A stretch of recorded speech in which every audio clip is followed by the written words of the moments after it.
Não é incrível que mesmo na vida adulta ainda somos atraídos e fixados por filmes adolescentes? Talvez a razão disso seja aquele sentimento de nostalgia de um período em que as dificuldades e responsabilidades da vida adulta ainda não haviam nos esmagado. Veja, por exemplo, o Juventude Transviada, do James Dean, um filme que captura muito bem o espírito rebelde da juventude. Ou talvez seja o fato de que filmes adolescentes são bem fáceis de se relacionar com o público.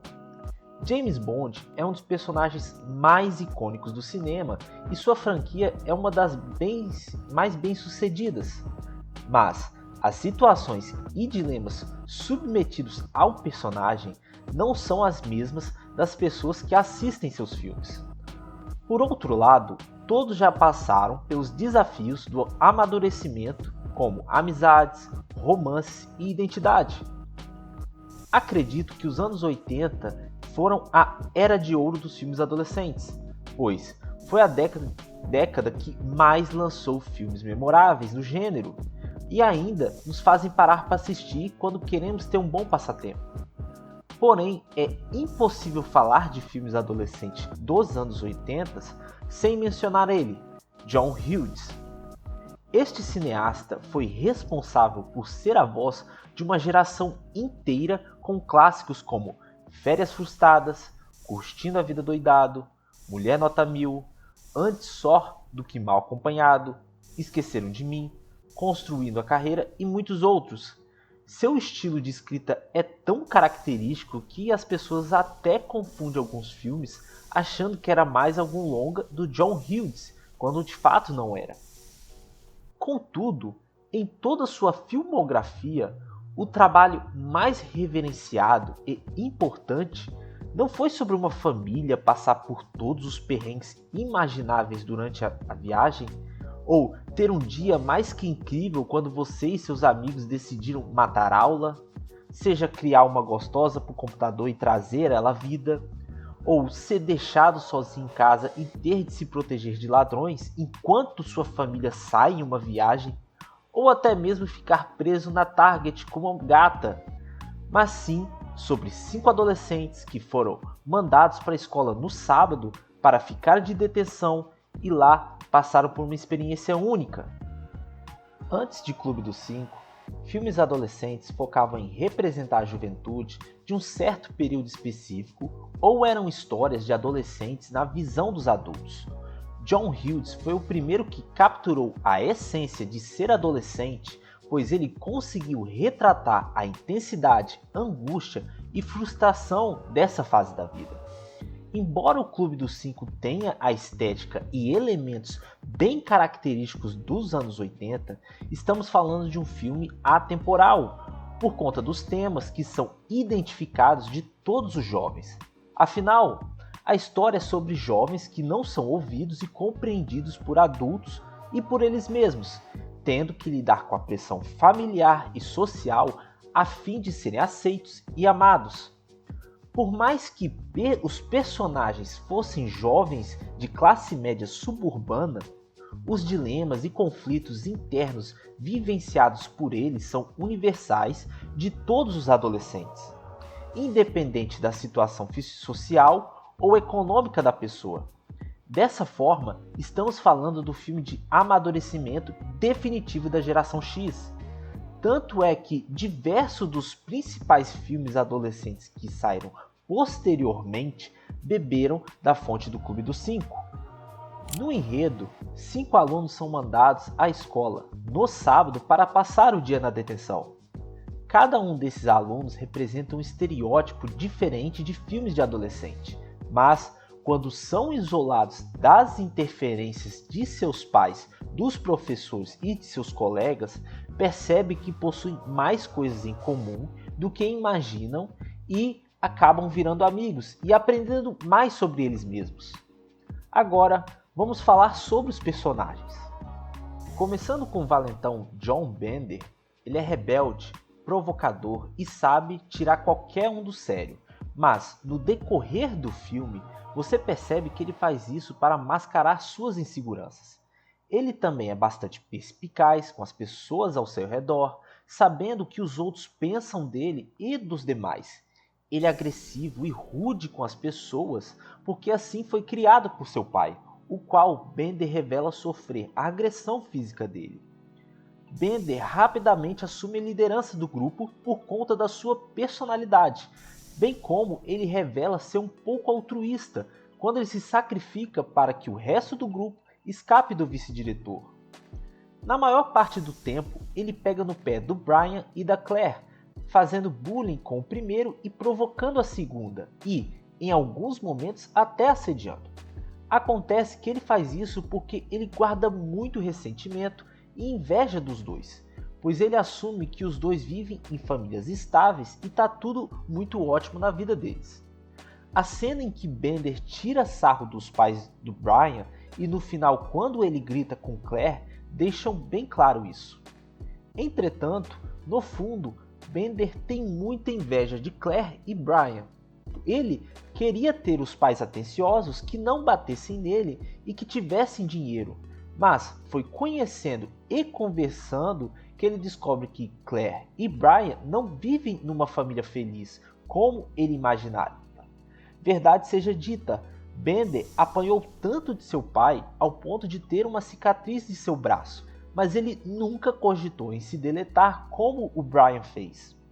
É um tanto quanto irônico que, apesar do Bender ser um valentão e intimidar a todos, as duas vezes que ele foi confrontado fisicamente no filme, acabou se sucumbindo, como quando o Andrew o jogou para baixo e quando o diretor o ameaçou e o desafiou na despensa.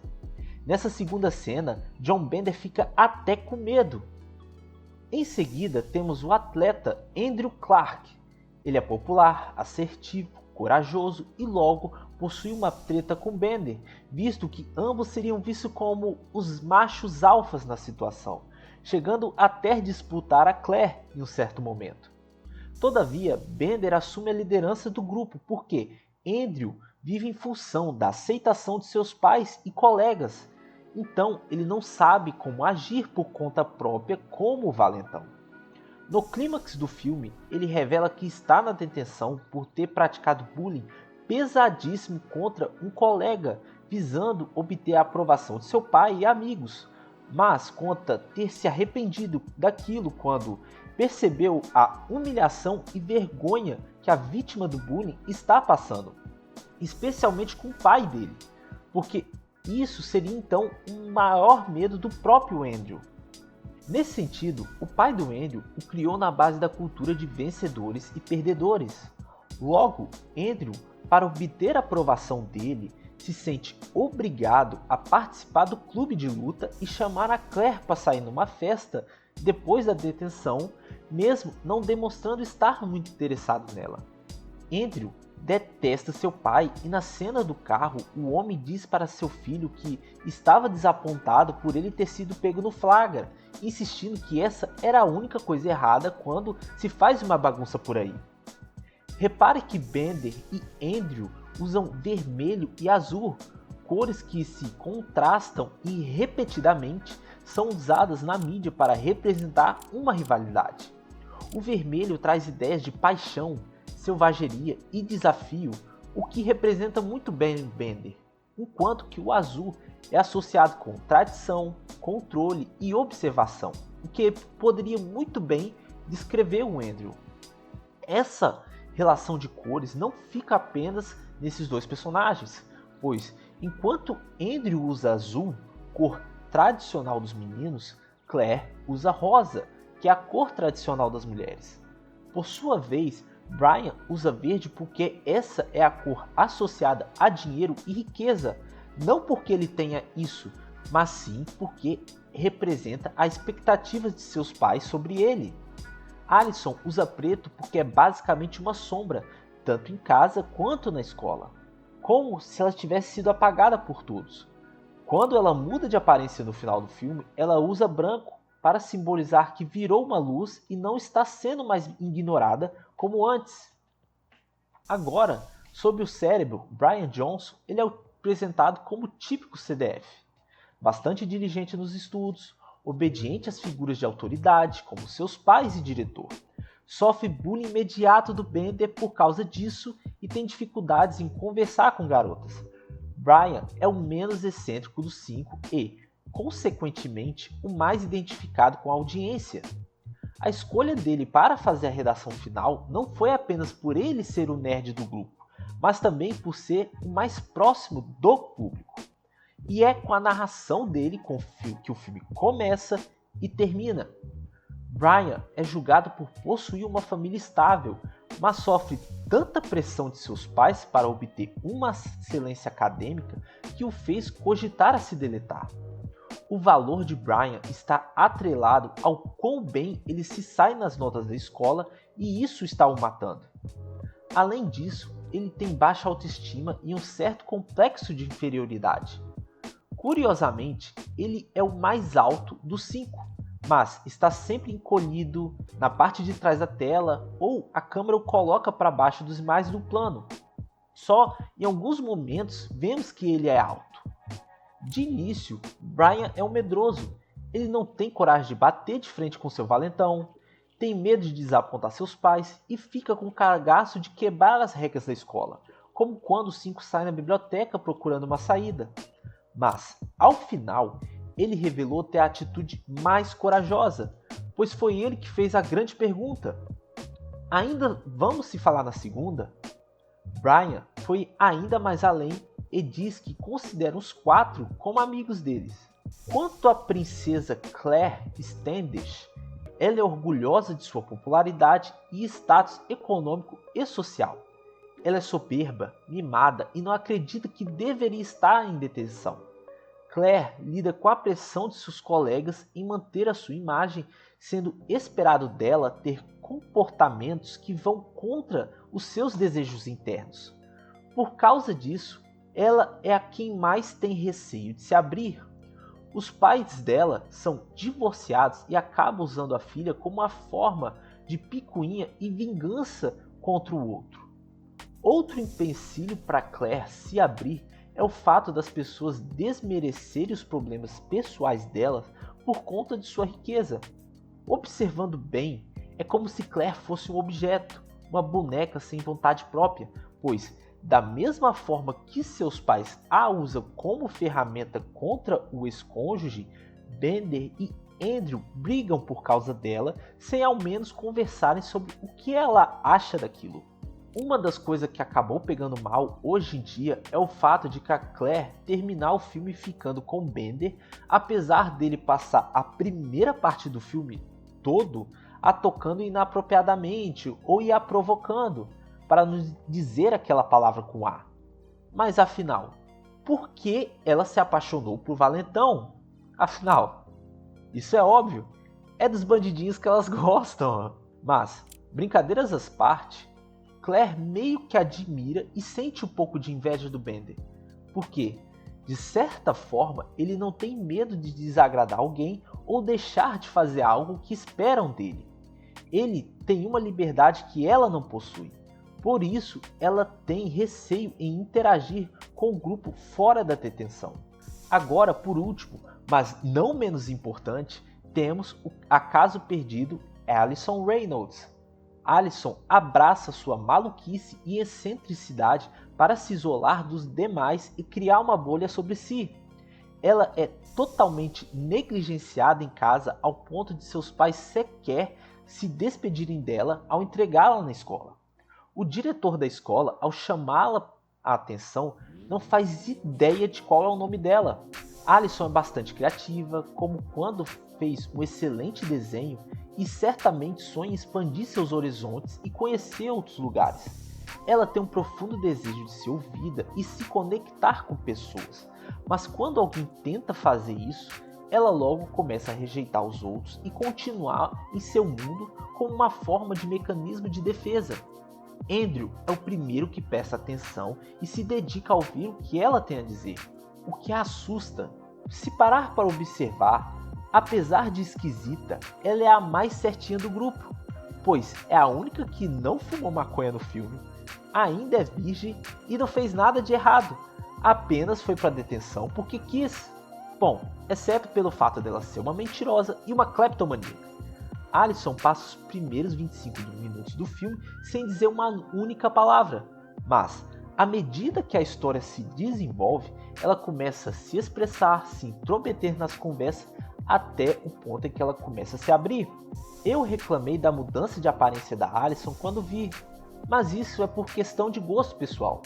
Na verdade, a mudança fez total sentido dentro da história, pois aquilo era a representação visual do crescimento dela como personagem, de alguém que se fechava como forma de mecanismo de proteção por ser tanto ignorada, para alguém que está disposta a se abrir e se expressar de fato o que ela sente. Isso ficou evidente no diálogo entre ela e Claire, quando Alison pergunta por que Claire estava sendo tão legal com ela, e a Claire responde dizendo que por que você está se permitindo? Ela deixou de esconder os olhos com a franja e usar várias roupas por cima para então mostrar o seu rosto e usar uma única blusa por cima. Feitas observações dos protagonistas, agora vamos analisar o filme em si. O longa inicia com um trecho da música Chains, do David Bowie, em que ele fala sobre os jovens que são ignorados ou desmerecidos pela geração anterior e como isso acaba se virando contra eles, uma vez que aqueles jovens se tornam adultos e fazem o mesmo com os seus antepassados. Esse trecho conversa direto com a cena em que o vice-diretor e o zelador estão bebendo juntos e o vice comenta sobre como os adolescentes mudaram ao longo dos anos, o que o zelador discorda, dizendo que, na verdade, foi ele que mudou, ele que deixou de ouvir e prestar atenção nos jovens. Voltando para a abertura do filme, somos apresentados à escola Sherman, que é um personagem dentro do filme. As múltiplas imagens de seu interior, bem como a sua fachada, deixam claro que essa escola não é exatamente um lugar gratificante onde os alunos aprendem e evoluem, mas sim é uma prisão que sufoca e destrói os jovens. A fachada do lugar parece o que está engolindo os alunos. As paredes e os cadernos são riscados com xingamentos, pedidos de socorro ou frases dizendo que não aguentam mais ficar ali. Uma das imagens é uma parede escrita "Eu não gosto de segundas-feiras". Essa frase é uma referência ao tiroteio na escola primária de Cleveland, em que Brenda Spencer, uma garota de 16 anos, abriu fogo matando o diretor e o zelador desta escola, bem como feriu 8 crianças e um policial. Brenda foi condenada à prisão perpétua e é considerada a primeira atiradora escolar moderna dos Estados Unidos. A frase dela ficou famosa porque um repórter ligou para ela logo após o tiroteio e perguntou o motivo do crime. Então, ela respondeu com a frase: "Eu não gosto de segundas-feiras. Isso anima meu dia." Somos também levados ao armário do Brian, que foi destruído pelo sinalizador, e o vestiário masculino no ginásio, dando prenúncio sobre os motivos da detenção de Brian e de Andrew. Essa ideia da escola ser uma prisão é reforçada quando o vice-diretor manda o Bender para a dispensa, que é basicamente a solitária daquele lugar. Outro momento é quando Bender e os demais alunos começam a assoviar a música tema do filme A Ponte do Rio Kauai, que é um dos principais filmes de prisão. John Hughes certamente assistiu outros filmes do subgênero, como Papillon, O Expresso Meia-Noite e Alcaraz, ao descrever o roteiro de Clube dos Cinco. Uma das imagens finais da escola, antes de apresentar os personagens, é a sala da orientadora dos alunos. Na sala, vemos livros de psicologia e pinturas de teste de Rorschach, indicando que, durante o filme, os personagens passarão por uma reflexão e avaliação interna, como em uma própria sessão com o psicólogo. Então, somos apresentados aos 5 protagonistas. Cada carro evidencia o status social de cada família e a interação de cada um nos conta qual é a dinâmica familiar dela. Repare como que, em cada cena no carro, os pais ocupam a maior parte da tela, dando uma sensação de desconforto, pressão e sufoco. Especialmente para Brian, pois ele mal ocupa a tela e está pressionado contra a parede do carro. Já a Alison não a vemos dentro do carro, porque ela é basicamente visível para os pais dela. Ora, os pais prestaram mais atenção no Bender, que está passando na frente do carro, do que na própria filha. Há um paralelo dessas cenas com o final do filme, pois quando os pais resolvem buscar os seus filhos, desta vez eles não estão mais dentro dos carros, isto é, não serão mais o que os pais esperam deles.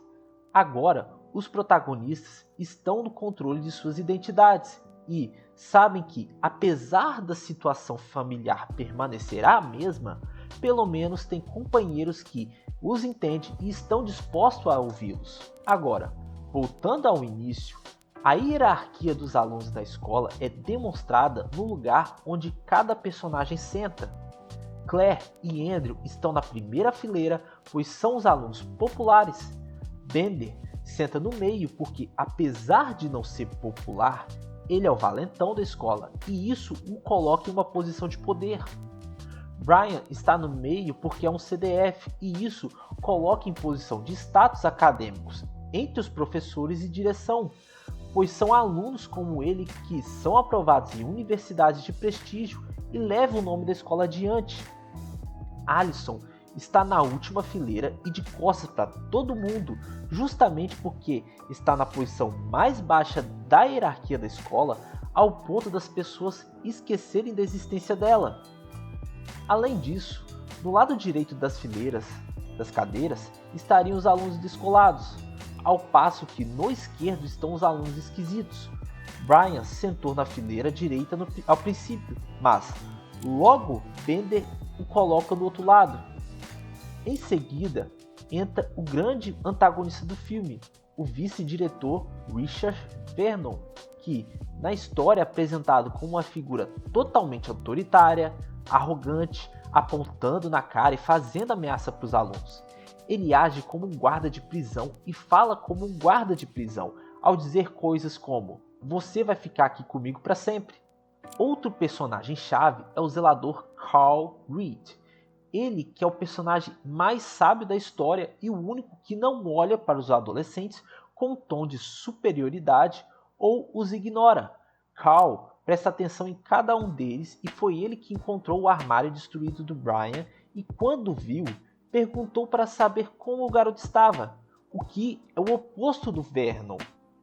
Se uma arma, um sinalizador, é encontrado no armário de um aluno, em especial de um aluno exemplar que nunca deu problema para a escola, há um claro sinal de que esse garoto não está bem mentalmente e precisa de ajuda. Mas a direção da escola é tão desconectada e ignorante aos problemas desses jovens que decidiram por puni-lo e colocá-lo na detenção quando na verdade ele precisava de ser ouvido e validado. Os alunos meio que desmerecem o Cal, como Bender fazendo piada pelo fato dele ser um zelador, mas Cal logo se mostra mais esperto quando diz ao valentão que sabe que ele está escondendo a maconha no armário da escola, o que assusta Bender. Se você prestou atenção no início do filme, verá uma foto do Cal na escola entre os alunos que foram homens do ano, indicando que no passado ele foi um aluno exemplar, seja com as notas ou com popularidade, mas isso não fez prosperar como esperado na vida adulta, já que ele virou zelador dessa mesma escola. Outro detalhe interessante é como há um jogo de palavras com os nomes de alguns personagens. Brian é um anagrama para a palavra brain, que significa cérebro em inglês. O sobrenome de John Bender, traduzindo, se refere à pessoa ou objeto que entorta ou dobra, o que é um indicativo de como o valentão consegue tirar todos do sério no filme.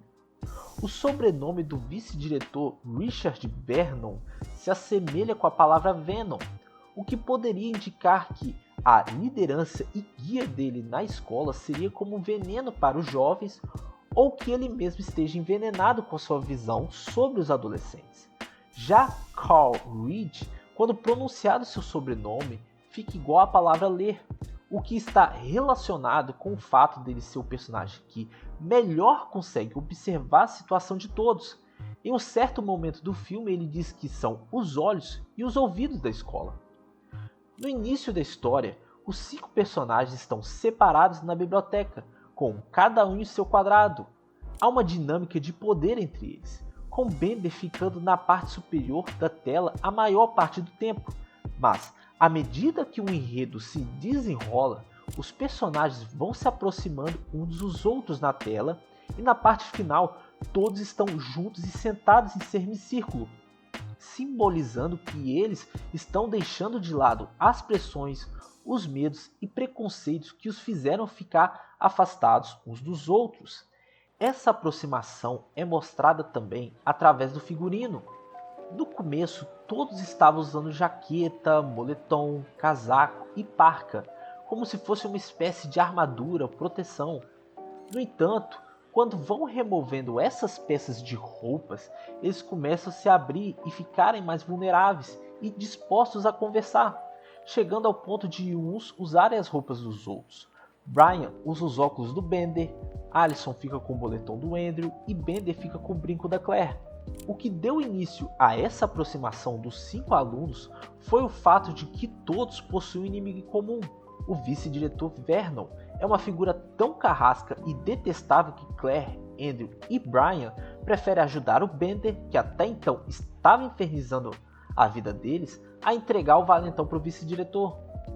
Quase todas as cenas em que Vernon ou Carl aparecem para o Clube dos 5, a câmera se posiciona com eles na parte de cima, demonstrando que ambos têm poder sobre eles.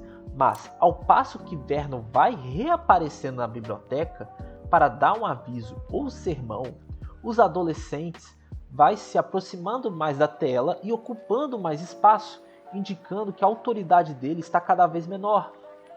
Uma das coisas que faz o Clube dos 5 se diferenciar de todos os outros filmes adolescentes é que o ápice da história não é uma luta, competição, premiação ou escapada dos personagens, e sim uma roda de conversa entre eles fazendo uma espécie de terapia. Isso quase fez o filme não ser aprovado pelo estúdio, porque não há nenhuma cena de nudez, festa, gente bebendo cerveja e outras coisas que mostravam em todos os filmes adolescentes na época. A montagem final deles dançando serve mais que um clipe legal de se assistir. Aquele é o momento que os jovens são finalmente filmados na parte superior da tela, simbolizando que eles estão finalmente no controle de si e não estão mais submetidos à pressão dos pais, dos amigos e da escola. Não é à toa que escolheram a música com o título Não Estamos Mais Sozinhos para esta cena, como uma forma de dizer que eles meio que selaram um pacto entre eles. No final do filme, vemos uma reversão de dinâmica de poder. Quando Vernon lê a redação, a câmera está posicionada de cima para baixo, com ele bem encolhido na tela, o que contrasta com a cena do Bender levantando o punho de vitória no final, pois o jovem está na parte central da tela e de baixo para cima. O prisioneiro conseguiu escapar da prisão enquanto o guarda acabou tomando seu lugar. E o motivo para tudo isso ficou bem claro na redação final. Do que adianta eles terem feito o dever e tentado explicar o que eles são, tendo em vista que isso não mudaria a percepção do diretor sobre eles. Para Vernon, os 5 adolescentes não passam de uns estereótipos que foram atribuídos a eles. O vice-diretor não estava disposto a ouvi-los, e isso ficou claro na conversa deles com o zelador. Porém, a grande pergunta a fazer no final do filme é: o que acontecerá na segunda-feira? Eles continuarão amigos ou irão fingir que nada daquilo aconteceu? Pessoalmente, pela forma como o filme termina, acredito que os personagens passaram por uma experiência única e transformadora demais para ser ignorada. Allison foi notada e ouvida e se permitiu, por um breve momento, mudar de aparência. Brian e Andrew confessaram seus problemas pessoais e o motivo de estarem na detenção. Eles sabem que agora tem pelo menos algumas pessoas que os entendem e estão dispostos a ouvi-los. Bender encontrou pessoas que não o enxergam como um criminoso e vagabundo, e Claire sabe que haverá pessoas que não a julgarão caso ela perder a virgindade ou não. Brian, ao sair da escola, cumprimenta Carl, que de início fingiu não conhecer por vergonha de ser visto como um fracassado. Andrew e Allison se beijam na frente de seus pais e ambos os progenitores observam isso. Portanto, vejo que sim, eles ainda se falarão na segunda-feira. Não serão melhores amigos, sentando juntos no recreio com uma nova panelinha, e sim algo como se cumprimentarem no corredor, chamar para completar o grupo de trabalho escolar, não fazer bullying com o outro e talvez ir no sábado novamente na detenção para fumar de novo e fazer outras coisas.